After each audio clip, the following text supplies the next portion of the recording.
જય શ્રી કૃષ્ણ। જો આપણે ગોળ રાઉન્ડ કરી લીધું છે મોટું અને આપણે નાના કાચનું પણ રાઉન્ડ કરી લીધું છે અને આવી રીતના આપણે પહેલા સાંકળી પાડતી જવાની છે। જો અહીંયા સાંકળી કરી છે એવી રીતના ફરતી સાંકળી લેતી જવાની છે અને આપણે સાંકળીના આવડા જે બે ભાગ હોય એમાં આવી ડિઝાઇન પાડવાની છે અને એકમાં આવી ડિઝાઇન પાડવાની છે। આવી રીતે આપણે આખો કાચ પછી આપણે આ ગોળ કાચ કરવાનો છે। ગોળ કાચ એક અલગ રીતે કરવાનો છે। દયાબેનનું ભરતકામ ચેનલને સબસ્ક્રાઇબ ન કરી હોય તો જલ્દીથી કરી લેજો અને આખો વિડીયો જોવાનો। આખો વિડીયો જોશો તો તમને સમજાશે। હવે આપણે સાંકળી પાડવાની છે। જો આમાં સોય નાખવાની છે આવી રીતે અને નીચે ખેંચી લેવાની છે। જો અહીંયાથી લઈને આવી રીતના દોરો રાખી અને ખેંચી લેવાનો છે અને આ દોરાની વચ્ચે સોય કાઢવાની છે। જે આપણે ઓડી સાંકળી કરી એવી રીતના સાંકળી પાડવાની છે। અહીંયા સોય કાઢી નાખવાની છે આવી રીતે અને દોરો ખેંચી લેવાનો છે એટલે આપણી સાંકળી તૈયાર થઈ જાય। પાછો આપણે આ સાંકળીની અંદર દોરો સોય નાખવાની છે અને દોરો ખેંચી લેવાનો છે નીચેથી। આખો વિડીયો જોવાનો। આખો વિડીયો જોશો તો તમને સમજાશે કે આમાં કેવી રીતના હાલા છે અને કેવી રીતના વર્ક કરે છે। લાઈક કરી દેજો, શેર કરી દેજો અને ચેનલને સબસ્ક્રાઇબ કરી દેજો। જો આવી રીતના સાંકળી લેતી જવાની છે। એકદમ સરસ મજાની સાંકળી થશે અને આવી ડિઝાઇન તમે બ્લાઉઝમાં, ડ્રેસમાં, સાડીમાં બોર્ડર કરી શકો અને આવા નાના નાના છૂટા છૂટા ફૂલ પણ કરી શકો અને તમારો સ્કૂલ પ્રોજેક્ટ કોઈ પણ બીજો પ્રોજેક્ટ હોય એમાં પણ તમે આવી ડિઝાઇન કરી શકો। જો આમાં આપણે પહેલાં ફરતી સાંકળી લઈ લેવાની છે। આવી રીતના આખા કાચની ફરતી સાંકળી લેતી જવાની છે। જો આપણે ફરતા રાઉન્ડમાં સાંકળી લેવાઈ ગઈ છે। હવે આપણે આવી ડિઝાઇન કરવાની છે। આવી ડિઝાઇન કેવી રીતના કરવાની? જો આપણે અહીંયા સોય કાઢી નાખી છે બાજુમાં અને આવી રીતે આની અંદર સોય નાખવાની છે અને દોરાની વચ્ચેથી કાઢવાની છે ને આમ આપણે નાની નાની ટ્રીપ લેતી જવાની છે। આવી રીતના દોરાની વચ્ચે સોય કાઢી અને અહીંયા આંટી પડતી જશે। આવી રીતે બધામાં હાલતું જવાનું છે।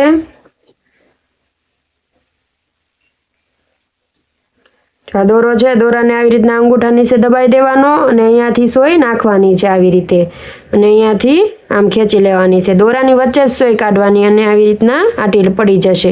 હળવેકથી ખેંચવાની છે, બહુ જોરથી નથી ખેંચવાનો। બહુ જોરથી ખેંચશો તો આમ એકદમ ટાઈટ બેસી જશે। ટાઈટ બેસી જશે એટલે એની આંટી સરખી નહીં દેખાય। જો આ આંટી કેવી દેખાય છે સરસ। અહીંયાથી સોય નાખવાની છે। જો આપણે આ સાંકળીના બંને આટા છે એમાં એકમાં જ નાખવાની છે, બંનેમાં નથી નાખવાની। એકમાં આપણે આવી ડિઝાઇન કરવાની છે એટલે ધ્યાન રાખવાનું છે, બંનેમાં ના આવવું જોઈએ। અહીંયાથી હવે આપણે એક આંટી લેવાની છે એટલે આપણું આખું તૈયાર થઈ જશે। આવી રીતના સોય નાખી આખી ને અહીંયાથી ખેંચી લેવાની છે આવી રીતે। હવે અહીંયા નીચે સોય નાખી દેવાની છે। આપણે આજે પૂરું થાય ને આજ બાજુમાં નીચે સોય નાખી અને નીચેથી ખેંચી લેવાની છે। આપણો એટલો ભાગ પૂરો થયો। હવે આ ભાગમાં લેવા માટે આપણે પાછી સોય કાઢવાની છે નીચેથી આવી રીતે। અહીંયા સોય કાઢી લીધી। જો અહીંયા સોય કાઢી નાખી। હવે આપણે આવી રીતે પાછો આમ દોરો પકડી રાખવાનો છે અને અહીંયાથી પાછી સોય નાખવાની છે। જો આ ટાંકો એક ટાંકો અલગ કરી લેવાનો। આ બે ટાંકા છે બંનેમાં અલગ કરી અને અહીંયાથી પાછી સોય નાખવાની છે આવી રીતે અને જો આ દોરાની વચ્ચે સોય કાઢવાની છે આવી રીતના। દોરાની વચ્ચે સોય કાઢી અને દોરો ખેંચી લેવાનો છે। હાવ અહીંયા અડાડી જવાનો છે, અડાડી અને લેવાનો છે એટલે આપણું આખું સરસ મજાનું તૈયાર થશે અને અહીંયાથી આવી રીતના સાંકળી પડતી જશે। જો કેવી સરસ આપણી સાંકળીની ડિઝાઇન પડે છે એવી જ રીતે આપણે બધામાં ડિઝાઇન કરતી જાઓ। આ આંકળી લઈ લીધી હતી, સાંકળીની અંદર આપણે ફરતા આપણે જો આવી રીતના આંટી લઈને આપણે આખી ડિઝાઇન પાડી દીધી છે અને હવે વચ્ચે આપણે આવી રીતના ઓરેન્જ કલરથી ટાંકા લેવાના છે। અહીંયા સોય કાઢી નાખી છે। હવે આ ટાંકાની અંદર અહીંયાથી સોય નાખવાની છે આવી રીતે। સોય નાખી અને અહીંયા પાછી ટાંકાની ઉપર સોય નાખી દેવાની છે અને દોરો ખેંચી લેવાનો છે અને પાછી એની બાજુમાં જ અહીંયા સાવ બાજુમાં જ કાઢવાનો છે સોય આવી રીતે અને દોરો ખેંચી લીધો। પાછી અહીંયાથી સોય નાખવાની છે આમ ને આખી ખેંચી લેવાની છે આવી રીતે। ખેંચી લીધો અને પાછી અહીંયા નાખી દેવાની છે। જો આવી રીતે અહીંયાથી સરખું કરી લેવાનું। જો આવી રીતના ફરતા ટાંકા લેતા જવાના છે। પાછી અહીંયા સોય કાઢી નાખવાની છે। બધા ટાંકાની વચ્ચે થોડી થોડી જગ્યા રહે એવી રીતના આપણે ટાંકા લેતા જવાના છે। અહીંયા સોય કાઢી પાછી આ ટાંકાની અંદર સોય નાખવાની છે। જો આ ટાંકો ઊંચો કરી લેવાનો, આવી રીતના સોય નાખી દેવાની અને દોરો ખેંચી લેવાનો છે। આવી રીતે દોરો ખેંચી લીધો અને અહીંયા સોય નાખી દેવાની છે। એકદમ મસ્ત ફૂલ બની જાય આપણે એવી રીતના ડિઝાઇન પાડવાની છે। આવી ડિઝાઇન તમે સાડીમાં, બ્લાઉઝમાં, ડ્રેસમાં બધામાં આવા ફૂલ બનાવી શકો। વિડીયોને લાઈક કરી દેજો, શેર કરી દેજો અને ચેનલને સબસ્ક્રાઈબ કરી લેજો.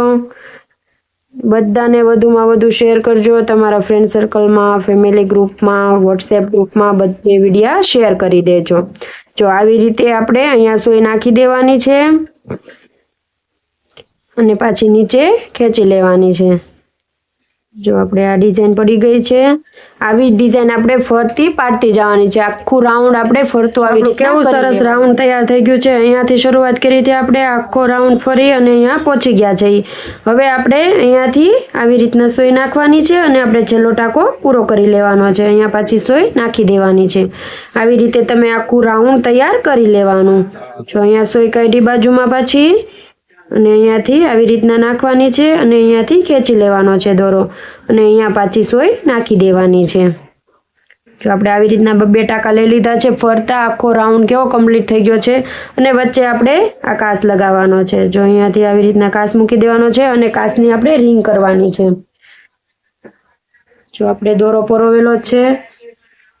આ જ કલરનો આપણે દૂધિયા કલરનો 6 તાગડાવાળો દોરો લેવાનો છે. જો આપણે રિંગ કરવાની છે, આપણે અલગથી રિંગ કરી અને પછી કાસની ઉપર આ કાસ મૂકી દેવાનો છે અને કાસની ઉપર રિંગ લગાવવાની છે. તો આપણે આવી રીતના રિંગ બનાવી નાખવાની છે, લગાડવાની. અને 12 તાગડા લીધા છે. 12 તાગડા લીધા, આવી રીતના મૂકી દેવાનો અને આમ આંટો 1 અને 2 આંટા ફેરવી દેવાના છે આવી રીતે. જો આપણી રિંગ આવી રીતના તૈયાર થઈ છે. જો આવી રીતના ફરતા ટાંકા લેતા જવાના, અહીંયાથી સોય નાખવાની અને આંટી લઈ લેવાની, આવી રીતના ખેંચી લેવાનું એટલે આંટી પડતી જાય. આમ આપણે સોય નાખતી જવાની. આપણે આ રિંગ બનાવી છે એનો ડિટેલમાં વિડીયો આપેલો છે. તમને આમાં ન સમજાય તો એની લિંક આપણે નીચે મૂકેલી જ છે, તમે એમાંથી જોઈ લેજો. જો આવી રીતના આમાં આંટી લેતી જવાની છે. હવે આપણે આ રિંગ જો બનીને તૈયાર થઈ ગઈ છે. હવે આપણે કાસ ઉપર લગાડવાની છે. જો અહીંયા આપણે છેલ્લો ટાંકો લઈ લઈએ. આવી રીંગો તમે રાખી શકો બનાવીને અને ફટાફટ તમે કાચ તમારો તૈયાર કરી શકો અને આવી રીંગો બનાવીને તમે ઘરે બેઠા કામ કરી શકો અને તમે વેચી પણ શકો. આવા પેકેટ બનાવી નાખવાના રીંગોના. જો કેવી સરસ આપણી રીંગ તૈયાર થઈ ગઈ છે. અહીંયા આપણે કાચ ઉપર મૂકી દેવાની છે અને લગાવી દેવાની છે. ફરતા આપણે આમાં ટાંકા લઈ લેવાના છે. જો કાચ મૂકી દીધો, હવે એના માથે રીંગ મૂકી દેવાની છે આવી રીતે. અને આપણે હવે સિંગલ દોરો કરી લીધો છે. આપણે ડબલ દોરો હતો ને 12 તાગડાવાળો, આપણે 6 તાગડાવાળો કરી લીધો છે. અને આવી રીતના રીંગ રાખી અને અહીંયા ફરતા ટાંકા લઈ લેવાના છે આપણે 4 થી 5. જો અહીંયા આપણે ટાંકો લઈ લીધો.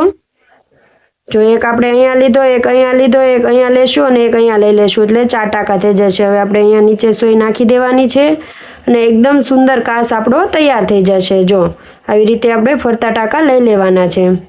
જો આપણું એકદમ સરસ ફૂલ જેવો કાચ તૈયાર થઈ ગયો છે. વિડીયોને લાઈક કરી દેજો, શેર કરી દેજો અને ચેનલને સબસ્ક્રાઈબ કરી દેજો. Thank you.